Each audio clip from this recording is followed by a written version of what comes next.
ผู้ชายก็อย่ายอมเปลี่ยนมวยบนที่ร้ายใจพอใส่กันไปแล้วเชื่อเป็นกันเองมาแล้วกันอาเจดีสุดๆเนี่ย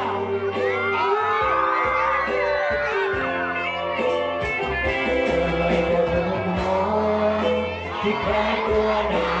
ตัวต้องใครระวัง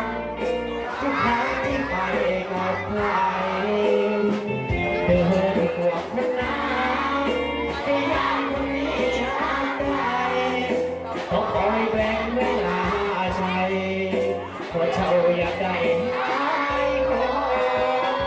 เจ้าคงสาบสูญต้องทนและเบียดปัญหาทุกใจกันแน่ไม่อยากจะกาสอนเอาไว้โดนโดนโอ้หายใจเห็นใครก็คิดจะสอนที่เกิดผิดว่าความสับสนเรื่องเป็นเวลาที่อยากจะถามช่วยเราเห็นใครเจ้าก็ไปมีแรงติดล้อเพียงตัวไม่เคยสำราญอดทนคารมว่าใจแลกมากับความหลอกลวงหลอกลวงผู้ชายทุกวันใครมาเกี่ยวพันคนนั้นก็คือเจ้าคอยคนที่หัวมันเดือดร้อนที่อยากจะทำทุกพวงเมื่อยบ้าที่เจ้าร้ายใจผู้สาวร้องไห้เพราะร้ายใจเราปีเป็นร้ายใจในคดีเรื่องของลูกค้า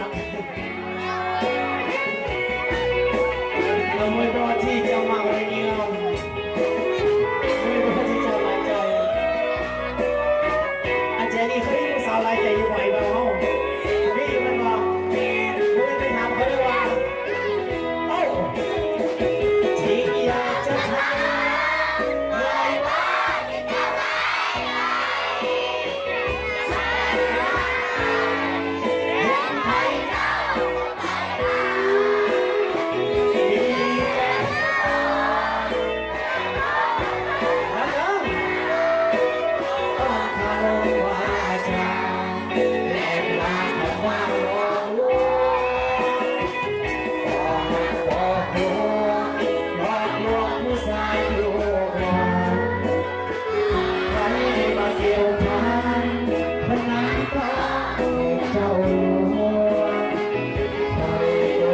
คนที่หัวใจมันถูกลวงที่อยากจะหาคู่ควงเหนื่อยบ้าที่จะร้ายใจจิตอยากเขาสาวโลกนายร้ายใจเลยก็เป็นดี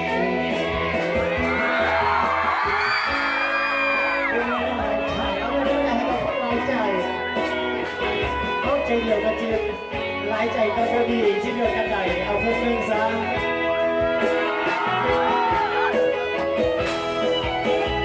ไม่พอที่ใจ